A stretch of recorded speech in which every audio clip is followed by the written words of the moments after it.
12वी नंतर जर तुम्हाला हॉस्पिटल फील्डमध्ये करियर करायचं असेल, तर तुमच्याकडे काही ऑप्शन्स असतात. एम-बी-बी-एस, बी-एस-सी नर्सिंग, जी-एन-एम आणि ए-एन-एम.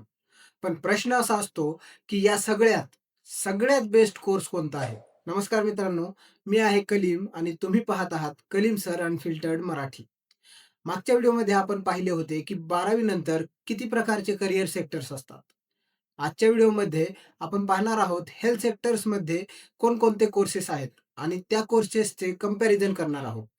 सर्वात आधी एम-बी-बी-एस बद्दल बोलूया.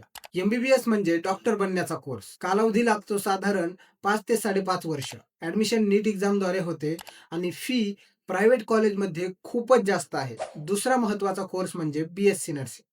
बी-एस-सी नर्सिंग हा कोर्स केल्यानंतर तुम्ही रजिस्टर्ड नर्स बनू शकता. कालावधी आहे 4 वर्षांचा. स्कोप आहे हॉस्पिटलमध्ये, गव्हर्नमेंट जॉबमध्ये आणि फॉरेन कंट्रीजमध्ये. तिसरा कोर्स आहे जी-एन-एम. जी-एन-एम म्हणजे जनरल नर्सिंग आणि मिडवाईफरी. हा कोर्स नर्सिंग क्षेत्रात खूप पॉप्युलर आहे.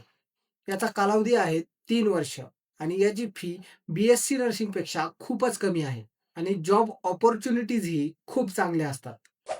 आता चौथा कोर्स आहे ए-एन-एम. ए-एन-एम म्हणजे ऑक्झिलरी नर्स मिडवाईफ. हा कोर्स प्रायमरी हेल्थ केअरसाठी असतो. कालावधी असतो 2 वर्षांचा.